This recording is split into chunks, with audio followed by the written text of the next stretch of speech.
जय श्री गणेश। राधे राधे दोस्तों, कैसे हैं आप सभी। उम्मीद करते हैं आप सभी एकदम बढ़िया होंगे, खुश होंगे। भगवान विष्णु की कृपा आप सभी पर हमेशा बनी रहे दोस्तों। तो चलिए सुनाते हैं आप सभी को वैशाख मास का महात्म्य। पिछले वीडियो में आप सभी को आधा भाग सुनाए थे, उससे आगे का भाग चलिए सुनते हैं इस वीडियो में। और अगर कहानी पसंद आए तो वीडियो को लाइक आप सभी जरूर कर दीजिएगा दोस्तों। पिछले भाग में आप सभी को सुनाए थे अम्बरीश पूर्व काल में ब्रह्मा जी के मुख से जो भी कुछ सुना था वह सब वैशाख मास का महात्म्य उसने उसे बतला दिया। इससे आगे अम्बरीश ने पूछा, मुने, स्नान में परिश्रम तो बहुत थोड़ा है, फिर भी उससे अत्यंत दुर्लभ फल की प्राप्ति होती है। मुझे इस पर विश्वास क्यों नहीं होता, मुझे मोह क्यों हो रहा है। नारद जी ने कहा, राजन, तुम्हारा संदेह तो ठीक है। थोड़े से परिश्रम के द्वारा महान फल की प्राप्ति असंभव सी बात है, तथापि इस पर विश्वास करो, क्योंकि यह तो ब्रह्मा जी की बताई हुई बात है।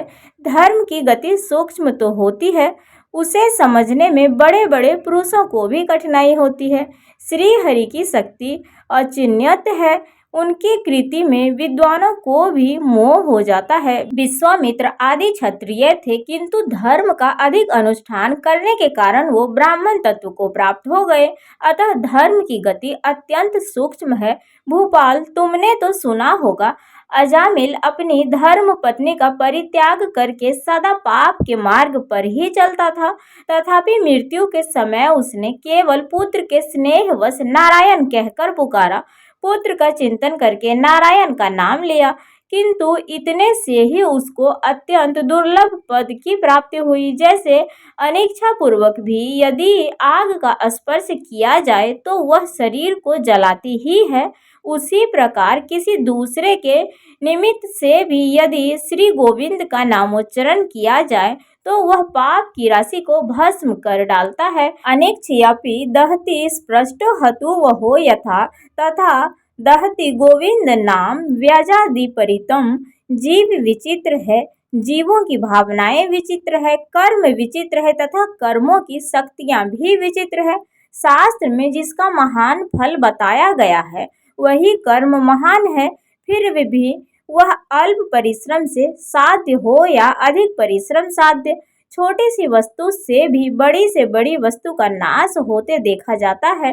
जरा सी चिंगारी से बोझ के बोझ तिनके स्वाहा हो जाते हैं।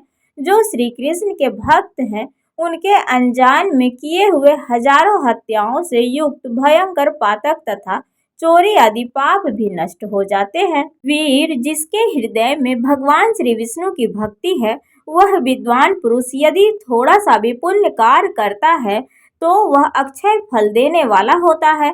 अतः माधव मास में माधव की भक्ति पूर्वक आराधना करके मनुष्य अपनी मनोवांछित कामनाओं को प्राप्त कर लेता है। इस विषय में संदेह नहीं करना चाहिए। शास्त्रोक्त विधि से किया जाने वाले छोटे से छोटे कर्म क्यों न हो, उसके द्वारा बड़े से बड़े पाप का भी क्षय हो जाता है तथा उत्तम कर्म की वृद्धि भी होने लगती है। राजन, भाव तथा भक्ति दोनों से ही अधिकता से फल में अधिकता होती है।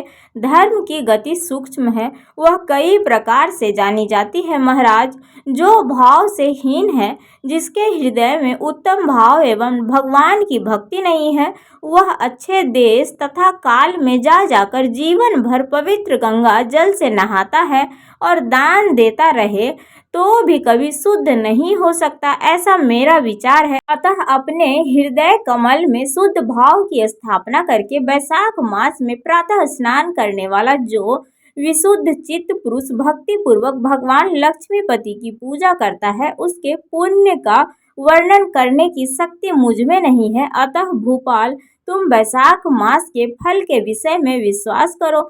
छोटा सा शुभ कर्म भी सैकड़ों पाप कर्मों का नाश करने वाला होता है। जैसे हरि के नाम में भय से राशि राशि पाप नष्ट हो जाते हैं, उसी प्रकार सूर्य के मेष राशि पर स्थित होने के समय प्रातः स्नान करने से तथा तीर्थ में भगवान की स्तुति करने से भी समस्त पापों का नाश हो जाता है।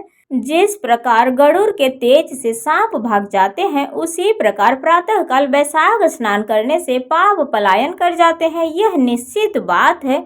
जो मनुष्य मेष राशि के सूर्य में, गंगा या नर्मदा के जल में नहाकर 1, 2 या तीनों समय भक्ति भाव के साथ पाप प्रशमन नामक स्रोत का पाठ करता है, वह सब पापों से मुक्त होकर परम पद को प्राप्त होता है। अम्बरीश, मैंने तुम्हें इस प्रकार थोड़े से में ही यह वैशाख स्नान का सारा महात्म्य तुम्हें सुना दिया।